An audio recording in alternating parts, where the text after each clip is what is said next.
Halo guys, kembali lagi sama aku Tasya. Perkenalkan, aku Tasya Febrianti dari program studi pendidikan matematika. Ada yang tahu nggak nih aku hari ini mau ngebahas tentang apa? Yaps, aku di sini mau ngebahas tentang hakikat pendidikan dan unsur-unsur pendidikan. Ada yang tahu nggak sih apa itu hakikat pendidikan? Atau belum tahu? Sini-sini aku bantu jelasin yuk. Nah, apa sih itu hakikat pendidikan dan unsur-unsur pendidikan? Kita simak yuk. Nah, di sini ada beberapa pengertian pendidikan menurut beberapa ahli atau teori. Yang pertama ada John Dewey.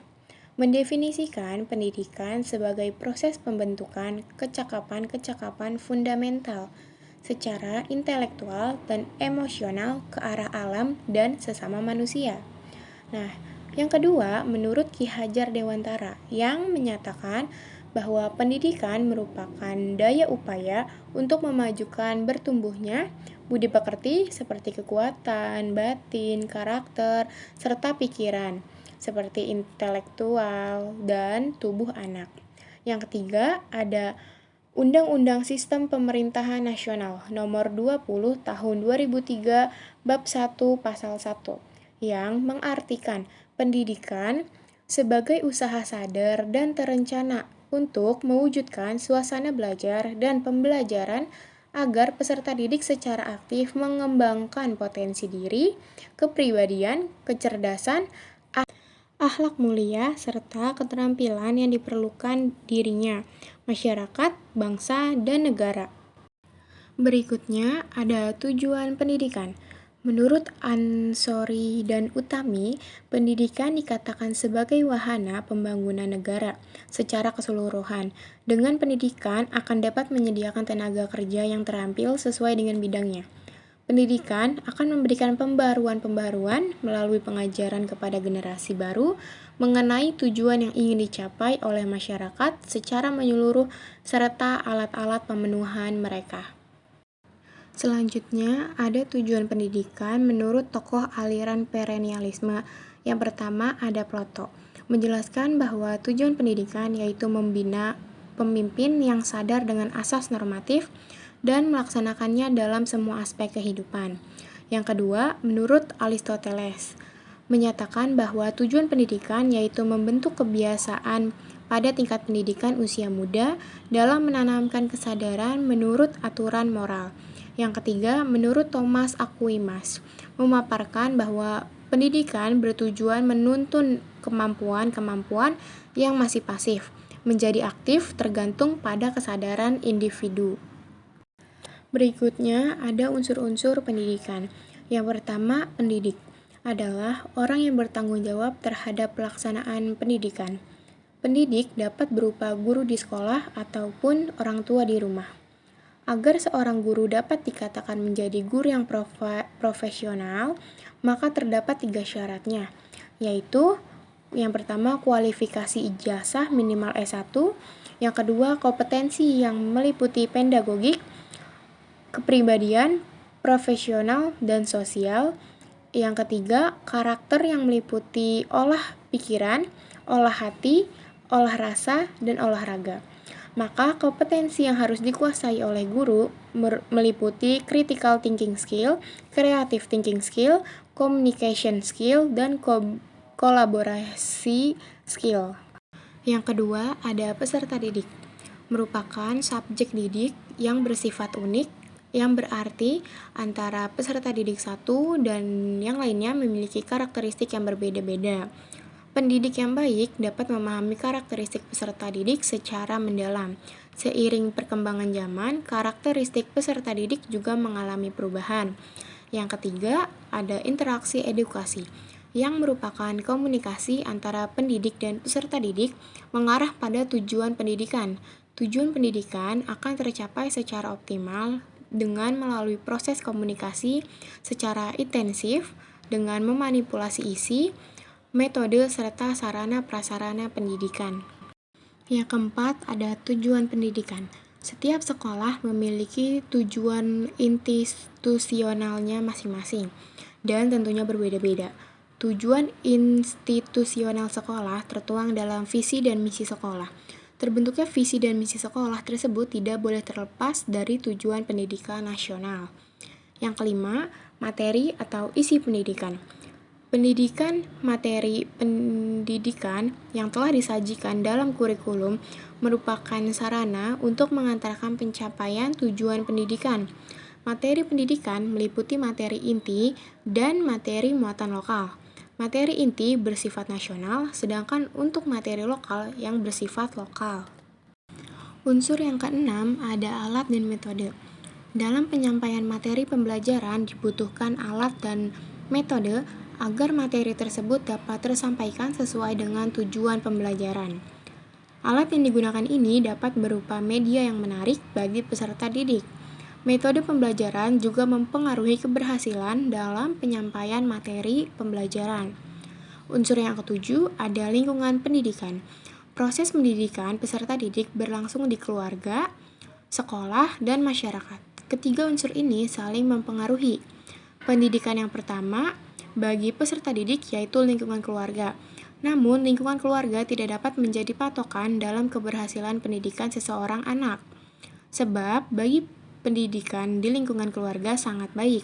Namun, lingkungan masyarakat anak tidak mendukung. Oleh sebab itu, lingkungan masyarakat ini tentunya juga akan mempengaruhi proses perkembangan pada seorang anak. Nah, selanjutnya ada macam-macam landasan pendidikan. Yang pertama ini ada landasan filosofis. Adalah berdasarkan atau bersifat filsafat, yang artinya filsafat menelaah sesuatu secara radikal, menyeluruh, dan konseptual yang menghasilkan konsepsi-konsepsi mengenai kehidupan dan dunia. Sangat besar pengaruhnya terhadap pendidikan. Nah, ada beberapa aliran filsafat, yaitu sebagai berikut. Yang pertama, ada naturalisme. Merupakan aliran filsafat yang menganggap segala kenyataan yang bisa ditangkap oleh panca indera sebagai kebenaran yang sebenarnya. Yang kedua, ada idealisme, menegaskan bahwa hakikat kenyataannya adalah ide sebagai gagasan kejiwaan. Apa yang dianggap kebenaran realitas hanyalah bayangan atau refleksi dari ide sebagai kebenaran yang bersifat spiritual atau mental. Yang ketiga, ada praktisme, merupakan aliran filsafat yang mengemukakan bahwa segala sesuatu harus dinilai dari segi nilai kegunaan praktis. Dengan kata lain, menyatakan yang berfaedah itu harus benar, atau ukuran kebenaran didasarkan pada kemanfaatannya dari sesuatu itu harus benar, atau ukuran kebenaran didasarkan kepada kemanfaatannya dari sesuatu itu kepada manusia. Unsur yang keempat ada esensialisme. Berdasarkan eklektisisme tersebut, maka esensialisme menitik beratkan penerapan prinsip idealisme atau realisme dengan tidak melemburkan prinsip-prinsipnya. Filsafat idealisme memberikan dasar tinjauan yang realistik. Menurut mazhab esensialisme yang termasuk dengan liberals, yaitu A. Penguasaan bahasa termasuk retorika, yang B. Ada gramatika, yang C. Kesuteraan, yang D. Filsafat, yang E. Ilmu kealaman, yang F. Pendidikan, yang G. Sejarah, dan yang terakhir seni keindahan atau fine art. Yang kelima ada perennialisme. Adanya persamaan antara perennialisme dan esensialisme, yakni keduanya membela kurikulum tradisional yang berpusat pada mata pelajaran pokok-pokok atau subject center. Perbedaannya ialah perennialisme menekankan keabadian teori kehikmatan, yaitu seperti pengetahuan yang benar, keindahan, serta kecintaan kepada kebaikan. Oleh karena itu, dinamakan perennialisme karena kurikulumnya berisi materi yang konstan atau perennial. Prinsip pendidikan antara lainnya, konsep pendidikan itu bersifat abadi karena hakikat manusia tidak pernah berubah.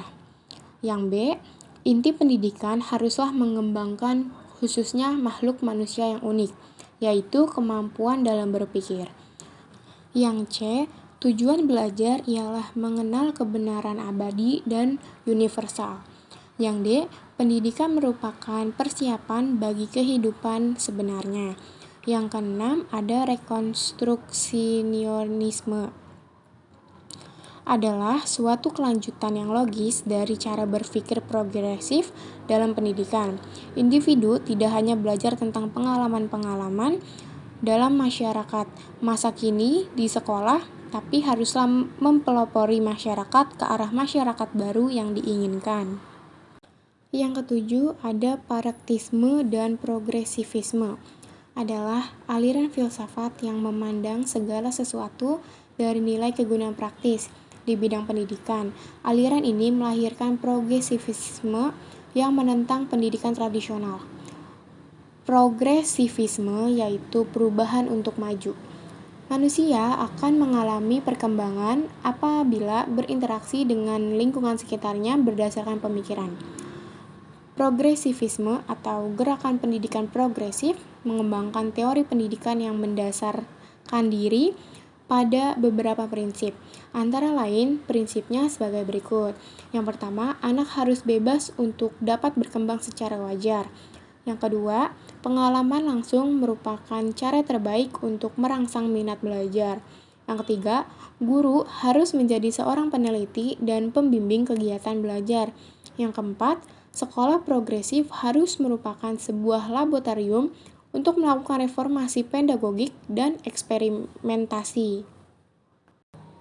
Nah, yang kedua ada landasan historis atau sejarah. Adalah keadaan masa lampau dengan segala macam kejadian atau kegiatan yang didasari oleh konsep tertentu. Sejarah penuh dengan informasi yang mengandung kejadian-kejadian, model-model, konsep atau teori, praktik, moral, cita-cita, dan sebagainya. Informasi yang lampau ini, terutama yang bersifat kebudayaan, pada umumnya berisi konsep, praktik, dan hasil yang diperoleh. Setiap bidang kegiatan yang dikerjakan oleh manusia untuk maju, pada umumnya dikaitkan juga dengan bagaimana keadaan bidang itu pada masa lampau. Landasan sejarah memberikan peranan yang penting karena dari suatu landasan sejarah bisa membuat arah pemikiran kepada masa kini. Menurut Siddhartha, sejarah adalah keadaan masa lampau dengan segala macam kejadian atau kegiatan yang didasari oleh konsep-konsep tertentu. Sejarah penuh dengan informasi-informasi yang mengandung kejadian, model, konsep, teori, praktik, dan sebagainya. Nah, yang ketiga atau yang terakhir, landasan psikologi merupakan pemahaman peserta didik utamanya yang berkaitan dengan aspek kejiwaan, merupakan faktor keberhasilan untuk pendidikan. Dalam maksud itu, psikologi menyediakan sejumlah informasi atau kebutuhan tentang kehidupan pribadi manusia pada umumnya, serta gejala-gejala yang berkaitan dengan aspek pribadi. Seperti dikemukakan oleh teori Maslow, kategori kebutuhan menjadi 6 kategori, yaitu yang pertama kebutuhan fisiologis atau kebutuhan untuk mempertahankan hidup, seperti makan, tidur, istirahat, dan sebagainya. Yang B, kebutuhan rasa aman, yaitu kebutuhan secara terus-menerus agar merasa aman dan bebas dari ketakutan. Yang C, kebutuhan akan cinta dan pengakuan, yaitu kebutuhan rasa kasih sayang dalam suatu kelompok. Yang D, kebutuhan akan akulturasi diri, yaitu kebutuhan akan potensi-potensi yang dimilikinya. Terdapat dua hal kepribadian yang penting ditinjau dari konteks perkembangan kepribadian, yakni terintegrasinya seluruh komponen ke dalam struktur yang terorganisir secara sistematik, dan terjadi tingkah laku yang konsisten dalam menghadapi lingkungan. Nah, itu tadi pembahasan tentang hakikat pendidikan dan unsur-unsur pendidikan. Gimana nih, udah mulai paham belum? Semoga videonya dapat dipahami ya. Mungkin cukup sekian pembahasan dari saya. Terima kasih. Sampai jumpa di video berikutnya. Bye-bye.